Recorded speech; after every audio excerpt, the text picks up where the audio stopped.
In this video, I will discuss about various types of timers that are used in PLC programming. So before going to discuss these timers, so we'll see what are the different programming languages that are available for PLC. So as per the IEC 61131-3 standard, so various graphical and text-based languages have been standardized for PLC usage. These graphical language or ladder diagram, which is most commonly used because of easy to implement by anyone, and then another one is functional block diagram, sequential function chart, and text-based language or instruction list and structure test.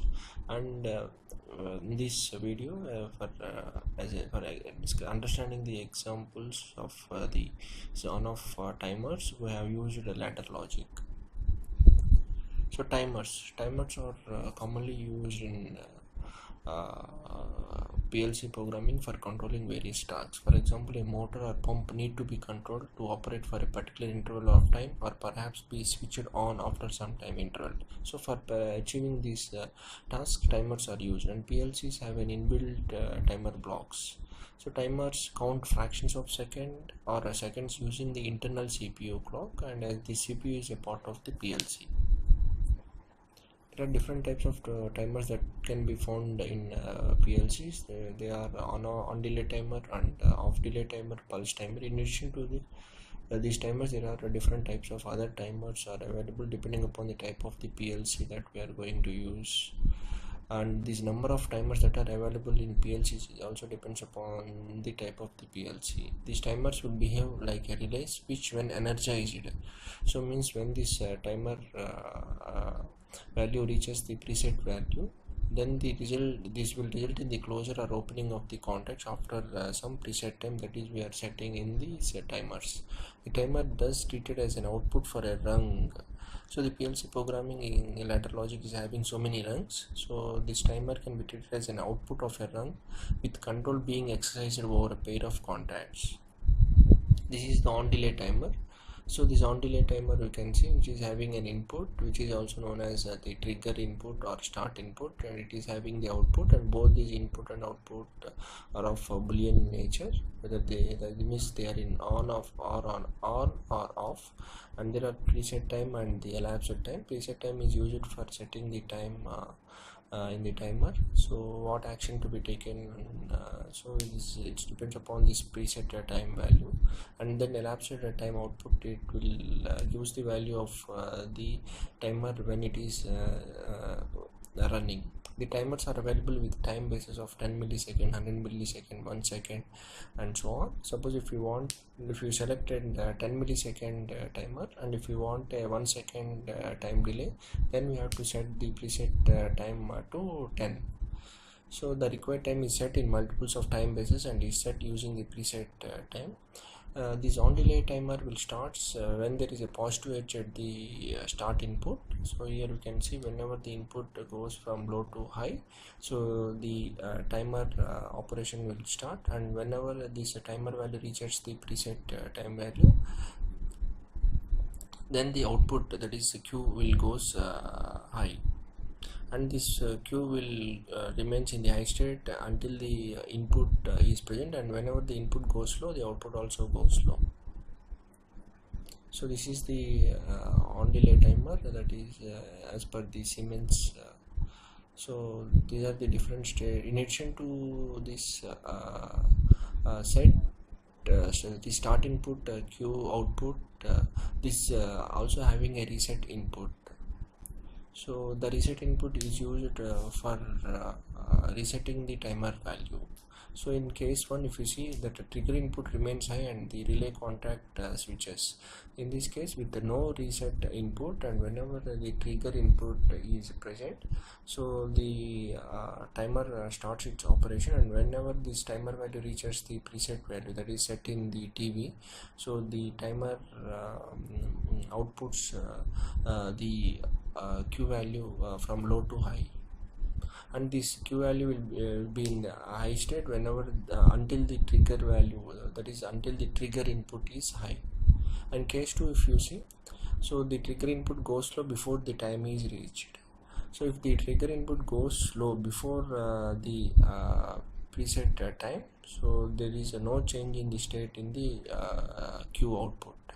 And if the reset is present at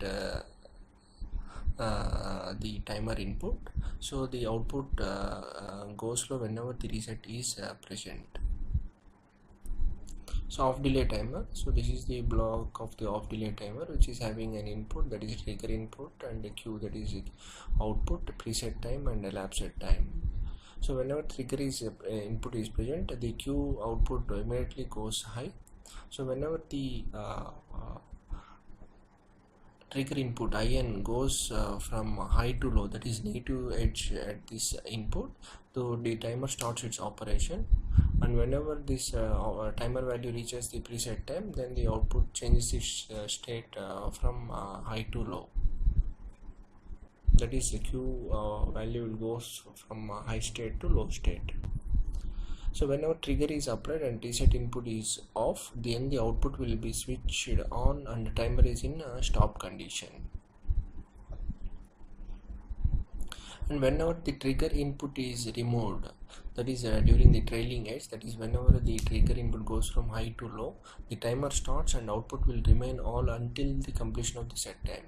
After completion of the set time, output will get switched off and the timer stops. Here these are the three cases which we can see for understanding this off delay timer.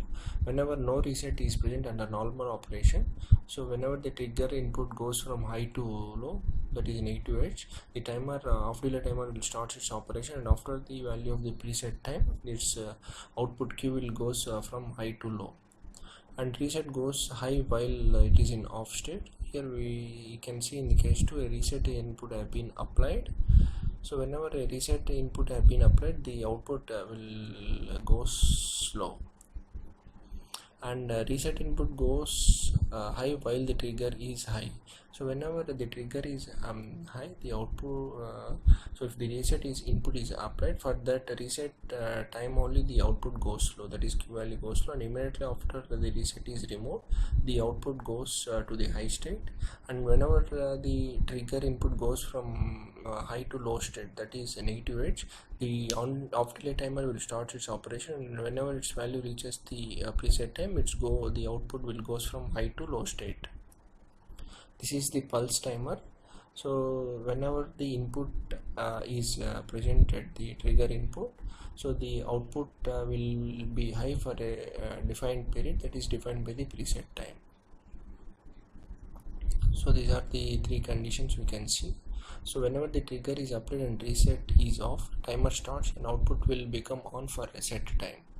So this value stored in the PT, that is preset time. After completion of the set time, the output will get switched off and the timer stops.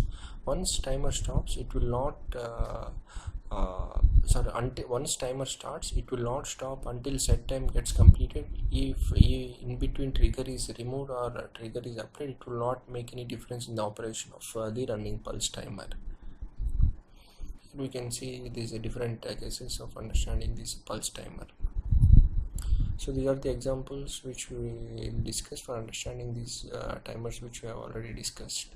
If a start push button is pressed, then the conveyor belt will start 4 seconds. Then they get activated till the stop button has been pressed. So here if a start button is pressed, so the conveyor belt has to switch on after the 4 seconds. And if a stop button is pressed, it should be stopped immediately. For this, these timers have been used and the ladder logic has been written. There is a delay time between the press of start and the operation of the conveyor belt. So obviously, as per our earlier discussion, an on delay timer is needed. Suppose if you take start push button address as I1.0, so as per the Siemens, so which is an NO push button, and stop push button address is Y1.1, which is a normally closed push button, and conveyor output address, which is a motor, so which is also a boolean value, so whose output we can take as a Q0.0. Here whenever this I 1.0 is pressed, so the M0.0 will goes from low to high state, and whenever this M0.0 goes from low to high state, so the on timer is getting the trigger, and after the 4 seconds that is the value that is stored in the preset time, so the T255 will goes high and Q0.0 will be activated. So after 4 seconds of the start push button is pressed, so the output Q0.0 will goes from low to high state, and whenever the stop push button is pressed, so I1.1 will be becomes from normally closed to normally open, then M0.0 will be de-energized, and then so the timer will makes that is the timer T255 will goes from high to low state, and it will disables the output Q0.0. And similarly, this is another example for understanding these off delay timer. If a start push button is pressed, the conveyor belt should start immediately, and if a stop push button is pressed, the conveyor belt will stop after 4 seconds. So there is a delay between the press of the stop button and the operation of the conveyor belt. So obviously a off delay timer is needed. See, earlier example we have taken the addresses, so same addresses we have used here, and here we are using off delay timer. So after pressing the stop push button, so the off delay timer will generate the required 4-second delay in switching off your conveyor belt. Thank you for watching my video.